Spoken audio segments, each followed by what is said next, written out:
Good morning. I am Ritika and today I am going to discuss about air. Okay? तो देखिए air क्या है। बहुत सारे बच्चे जो हैं वो एयर और वाइंड को लेकर बहुत कंफ्यूजन में रहते हैं। ठीक है कि एयर क्या है और वाइंड क्या है। तो देखिए इसमें कोई अंतर नहीं है। एयर जो है वो हमारे चारों तरफ प्रेजेंट होता है, सबको पता है। ठीक है, विदाउट एयर कोई भी लिविंग ऑर्गेनिज्म सरवाइव नहीं कर सकता है।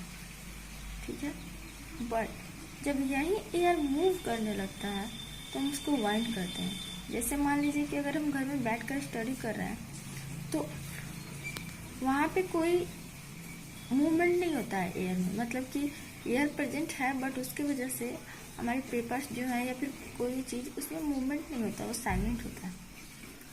बट अगर हम वहीं बाहर बैठ कर पढ़े फील्ड में तो देखेंगे कि हमारे पेपर्स एक जगह रुक नहीं पा रहा है, वो मूवमेंट कर रहा है। ठीक है, तो वहाँ पे क्या होता है, एयर का मूवमेंट होता है, मतलब बाहर हवा चलती है। ठीक है, तो मूविंग एयर को ही वाइंड करते हैं, इसमें कोई दिक्कत नहीं है। ठीक है, तो देखिए एयर क्या है। एयर जो है, air around us is a mixture of many gases and dust particle. जो एयर होते हैं वो बहुत सारे गैसों का मिक्सचर होता है और डस्ट पार्टिकल्स का भी उसमें प्रेजेंट होते हैं। ठीक है, हम अपने डेली लाइफ में जिन गैसों का भी यूज करते हैं, लिविंग थिंग्स को जीने के लिए जिन गैसों की ज़रूरत होती है वो सारे गैसेस हमारे एटमॉस्फेयर में प्रेजेंट होते हैं, इसीलिए एयर हमारे लिए इतना इम्पोर्टेंट होता है। ठीक है, एयर जो है,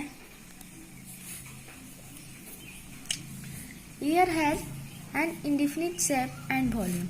देखिए एयर जो है उसका कोई भी डिफिनिट शेप और वॉल्यूम नहीं होता है, वो इंडिफिनिट शेप और वॉल्यूम का होता है, उनका फिक्स शेप और वॉल्यूम नहीं होता है। ठीक है, इट हैज नो कलर और स्मेल। इसके अलावा इसमें ना ही तो कोई कलर होता है और ना इसका कोई भी स्मेल होता है। ओके, अब देखिए हम एटमॉस्फेयर के बारे में देखते हैं। ठीक है, कि एटमॉस्फेयर क्या होता है। तो देखिए ये हमारा अर्थ है। ओके, ये हमारा क्या है, अर्थ है, और इसके चारों तरफ हमने शैडो बनाया है। ये शैडो क्या है, ये हमारा एयर है। हमारा अर्थ जो होता है वो चारों तरफ से एयर के एक लेयर से घिरा हुआ होता है। हमारे अर्थ के चारों तरफ एयर का एक लेयर होता है जिसे हम एटमॉस्फेयर कहते हैं। इसी एयर के लेयर को हम क्या कहते हैं, एटमॉस्फेयर। तो हम इसे लिखेंगे कैसे, देखिए यहाँ पे हमने डिफिनेशन लिखा है कि the layer of air surrounds the earth is called atmosphere. Okay, अब देखिए ये जो एटमॉस्फेयर होते हैं ये 5 लेयर में डिवाइड होते हैं। कितने में, 5 में।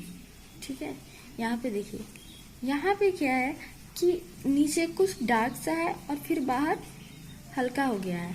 मतलब इसका मतलब ये है कि अर्थ के क्लोज में पास में जो एयर होते हैं ना उसमें एयर पार्टिकल्स ज़्यादा होते हैं, एयर ज़्यादा होता है। ठीक है, और जैसे जैसे ऊपर आते हैं एयर कम होने लगता है। जो डार्क वाला पोर्शन है एयर के बिल्कुल क्लोज, उसमें ऑक्सीजन पाया जाता है, उसमें ऑक्सीजन ज़्यादा होता है, और जैसे जैसे दूर आने लगते हैं ऑक्सीजन कम होने लगता है। ठीक है, तो देखिए सबसे पहला है ट्रोपोस्फेयर। ये जो एयर के बिल्कुल अर्थ के बिल्कुल क्लोज वाला पोर्शन होता है, क्लोज वाला लेयर, उसको ट्रोपोस्फेयर कहते हैं। हम जो भी ब्रीदिंग कर पाते हैं वो ट्रोपोस्फेयर की वजह से ही कर पाते हैं। ठीक है, नेक्स्ट है सेकेंड स्ट्रेटोस्फेयर, जो इसके ऊपर होगा। ठीक है, ये उसके ऊपर होगा ट्रोपोस्फेयर के। थर्ड मीजोस्फेयर, थोड़ा और ऊपर होगा।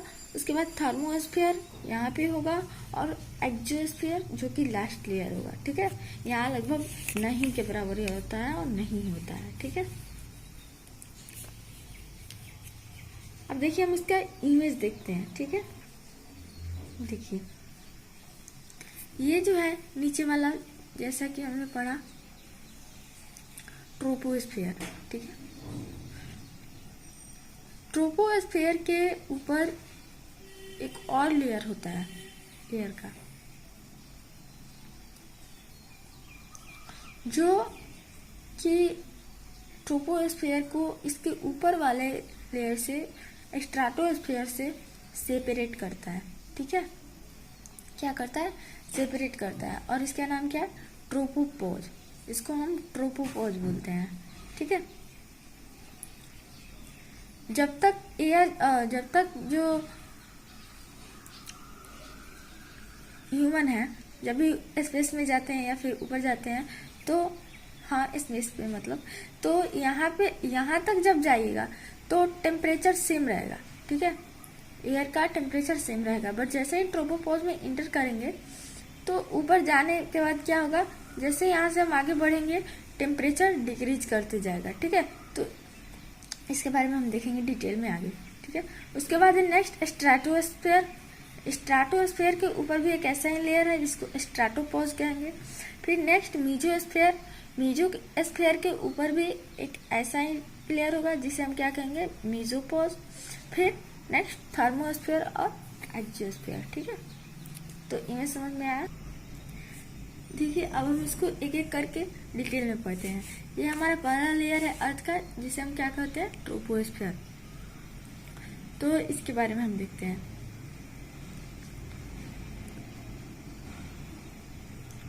ये जो है lowest layer of earth surface. Earth atmosphere का ये क्या है? सबसे लेयर नीचे वाला लेयर है। ठीक है, और सबसे पास वाला लेयर होता है। It is the site where all weather changes take place.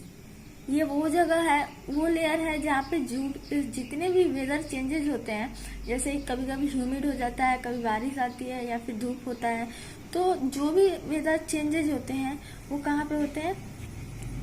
इसी साइड पे। ठीक है, ट्रोपोस्फेयर में। इट कंटेन्स 75%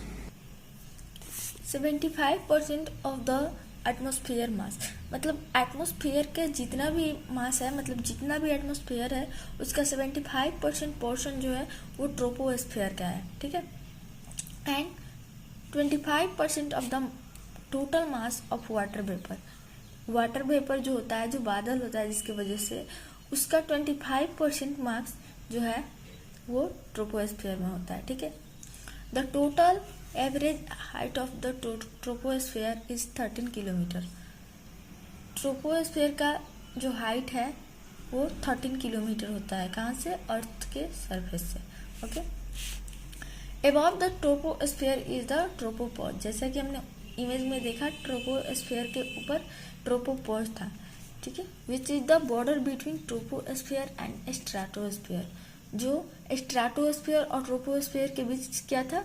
एक बॉर्डर था जो उसे सेपरेट कर रहा था। ठीक है, उसके बाद tropopause is an inversion layer where the air temperature ceases to decrease with height and remains constant through its thickness.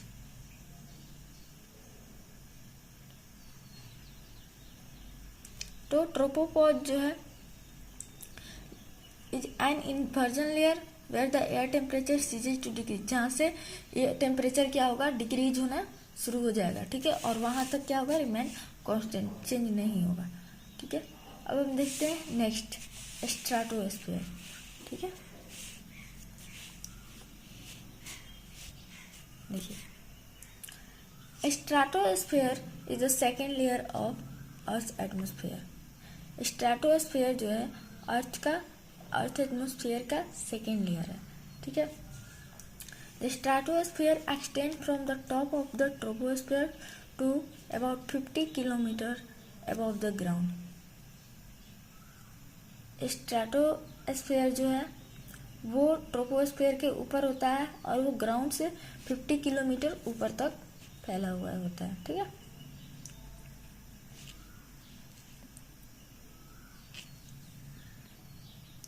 उसके बाद देखिए, ओजोन लेयर का नाम तो सबने सुना होगा।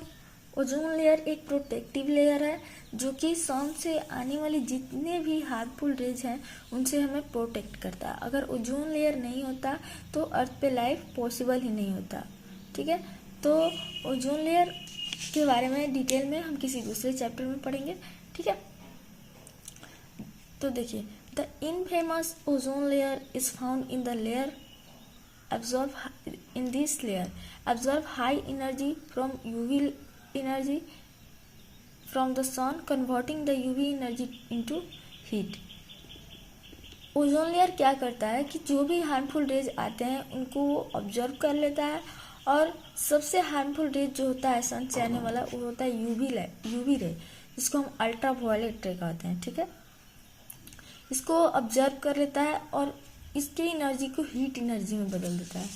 तो देखिए, जब भी हम उसके बाद ओजोन लेयर के बाद ये हार्मफुल रेज नहीं आ पाते हैं, तो जब भी हम ओजोन लेयर तक जाएंगे हमारा टेम्परेचर कैसा होगा, नॉर्मल रहेगा। लेकिन जैसे ही हम ओजोन लेयर को क्रॉस करेंगे स्ट्रेटोस्फीयर में और ऊपर जाएंगे, टेम्परेचर धीरे धीरे बढ़ता जाएगा। ठीक है, ये जस्ट है opposite of the behaviour in troposphere. Troposphere में क्या था, हम ऊपर बढ़े थे तो क्या हुआ था, हमारा टेम्परेचर डिक्रीज किया था। बट यहाँ पे स्ट्रेटोस्फीयर में जब हम ऊपर जाएंगे तो टेम्परेचर इंक्रीज होगा। Higher we go temperature gets warmer.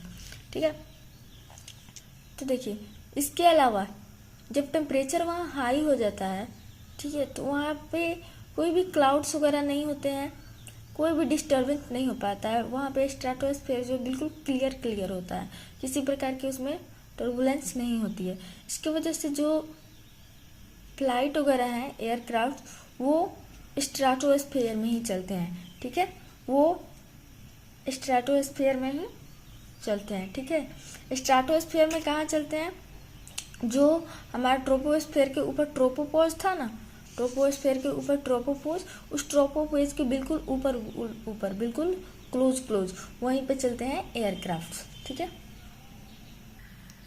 देखिए हमने यहाँ पे लिखा है कि stratosphere to avoid the turbulence, इसमें किसी प्रकार की डिस्टर्बेंस नहीं होती है। Which is common in troposphere, जो कि ट्रोपोस्फीयर में ज़्यादा डिस्टर्बेंस होता है ड्यू टू क्लाउड, जो वाटर वेपर क्लाउड्स बनते हैं उसकी वजह से वहाँ पे प्लेन आसानी से नहीं चल पाएगा। ठीक है, तो less turbulence layer provide a smoother ride, जो लेस टर्बुलेंस होते हैं वो स्मूथ राइड करने के लिए किसी प्रोवाइड करते हैं। सो इसके लिए जो प्लेन्स वगैरह हैं, जेट स्ट्रीम, वो क्या होता है, स्ट्रेटोस्फीयर में ही चलता है, नियर द ट्रोपोस्फीयर के जस्ट ऊपर और स्ट्रेटोस्फीयर के बॉटम में। ठीक है, ट्रोपोपोज के जस्ट ऊपर चलते हैं। ठीक है, अब नेक्स्ट हमारा क्या है, मीजोस्फीयर। ठीक है, नेक्स्ट है हमारा मीजोस्फीयर। ये थर्ड लेयर होता है एटमॉस्फेयर का। ठीक है, अबव द स्ट्रेटोस्फीयर के जस्ट ऊपर। ये कहाँ से कहाँ तक, इसका हाइट कितना होता है, it extend upward to a height of about 85 kilometre above the earth surface. ये अर्थ के सरफेस से 85 किलोमीटर ऊपर तक होता है। ठीक है, must meteors burn up in mesosphere. आपने जियोग्राफी में नाम सुना होगा मेट्रोइड्स का, या फिर पहले भी सुना होगा। ठीक है, जो मीटियोर्स हैं, ऐसा कहा जाता है कि वो एटमॉस्फेयर में इंटर करते ही बर्न करने लगते हैं। तो एटमॉस्फेयर के किस लेयर में इंटर करके वो बर्न करते हैं, तो मस्ट मीटियोर्स जो हैं वो मीजोस्फीयर में इंटर करके क्या करते हैं, जलने लगते हैं, बर्न करने लगते हैं। क्योंकि मीजोस्फीयर से ही लगभग ऑक्सीजन स्टार्ट होता है, उसके ऊपर ऑक्सीजन नहीं पाया जाता है। उसके ऊपर ये एक्सोस्फीयर और थर्मोस्फीयर जो है उसमें सिर्फ और सिर्फ अदर गैसेज होते हैं, हाइड्रोजन, हीलियम वगैरह। ठीक है, बाकी जो गैसेज ऑक्सीजन है वो लगभग मीजोस्फीयर तक ही खत्म हो जाता है। इन this layer temperature decreases with increasing altitude. इस लेयर में भी हम जैसे जैसे ऊपर जाएंगे जैसे जैसे टेम्परेचर हमारा क्या होगा, डिक्रीज होता जाएगा। ठीक है, the coldest temperature in earth atmosphere. Earth के एटमॉस्फेयर में सबसे कोल्ड टेम्परेचर पाया गया है -90 डिग्री सेल्सियस और लगभग -130 डिग्री 130 डिग्री फ़ारेनहाइट। ठीक है, अलग अलग डिग्री पे है, स्केल पे है। Are found near the top of this layer. ये सबसे एटमॉस्फेयर का ठंड टेम्परेचर है, सबसे कम टेम्परेचर, जो कि मीजोस्फीयर के सबसे ऊपर वाले पोर्शन पे पाया गया है। ठीक है, the temperature in earth atmosphere mesosphere is far too thin to breathe, मतलब कि टेम्परेचर जो है मेसोस्फीयर का, उसके वजह से वहाँ पे एयर जो है बहुत पतला होता है। मेसोस्फीयर में जो एयर है वो काफ़ी पतला होता है, इतना पतला कि वो ब्रेथ नहीं लिया जा सकता है, ब्रीदिंग नहीं की जा सकती है। ठीक है, नेक्स्ट है हमारा थर्मोस्फीयर। ठीक है, ये हमारा चौथा लेयर है किसका, अर्थ एटमॉस्फेयर का। The layer of very rear air above the mesosphere, यहाँ पे लगभग एयर नहीं के बराबर होता है। ठीक है, और ये मेसोस्फीयर के ऊपर होता है, इसे हम थर्मोस्फीयर कहते हैं। High energy X-ray and UV radiation from the sun are observed in thermosphere, जो सन से हाई एनर्जी एक्सरे और यूवी रेडिएशन आता है उसका लगभग मैक्सिमम पोर्शन जो है ऑब्जर्व हो जाता है थर्मोस्फीयर में। ठीक है, और इसके टेम्परेचर को हाई कर देता है लगभग 100 टाइम्स, और 1000 डिग्री सेल्सियस तक कर देता है। 1000 डिग्री, इतना डिग्री वो बढ़ा देता है उसके टेम्परेचर को। ठीक है, फिर भी देखिए, the air in this layer is so thin that it would feel freezing cold to us, और एयर वहाँ पे इतना पतला होता है कि हमारे तक जो है ये हमें बिल्कुल ही ठंडा फील होता है, बाहर से कोल्ड फील होता है, जबकि ये बहुत गर्म होता है। तो क्या वजह है कि ठंडा फील होता है हमें, तो देखिए हमारे पास जो एयर है उसमें बहुत ज़्यादा एयर पार्टिकल्स है, और थर्मोस्फीयर में जो एयर है उसमें बहुत लेस एयर पार्टिकल्स हैं। तो बहुत ज़्यादा लेस एयर पार्टिकल्स होने के कारण उनके पास इतना हीट नहीं होता है कि वो हमारे तक पहुंच सके, इसलिए वो बाहर से हमें कैसा कोल्ड फील होते हैं। The air in thermosphere is very thin, there little kinetic energy, उतना हीट एनर्जी नहीं निकल पाता है हो पाता है जिससे कि वो हमारे तक पहुंच सके। ठीक है, अब देखिए, many satellites actually orbit earth with in the thermosphere, हम लोग जानते हैं कि अर्थ जो है उसका कितने सारे आर्टिफिशियल सैटेलाइट्स हैं जो कि अर्थ को क्या करते हैं, अर्थ के चारों तरफ घूमते रहते हैं। ठीक है, तो बहुत सारे सैटेलाइट्स जो हैं वो थर्मोस्फीयर एटमॉस्फेयर के इस चौथे लेयर में थर्मोस्फीयर में ही ऑर्बिट करते हैं, अर्थ को यहाँ चारों तरफ घूमते हैं। ठीक है, it extend from 90 to 500 kilometre, ये 90 किलोमीटर से 500 किलोमीटर ऊपर तक है। ठीक है, अब देखिए जो लास्ट है वो है हमारा exosphere. Exosphere is the final frontier of earth gaseous envelope, मतलब जो गैसियस इन्वेलप है, मतलब कि जो एटमॉस्फेयर है उसका लास्ट पोर्शन है एक्जियोस्फीयर। ठीक है, कुछ साइंटिस्ट का मानना है कि 4 ही लेयर होते हैं एटमॉस्फेयर के, 4 ही पोर्शन होते हैं, बट एक्जियोस्फीयर भी एक होता है जहाँ पे लगभग एयर नहीं के बराबर होता है। The air in exosphere is very very less और नॉट, मतलब यहाँ नहीं के बराबर एयर होता है। ठीक है, तो ये हमने पढ़ा 5 लेयर ऑफ एटमॉस्फेयर।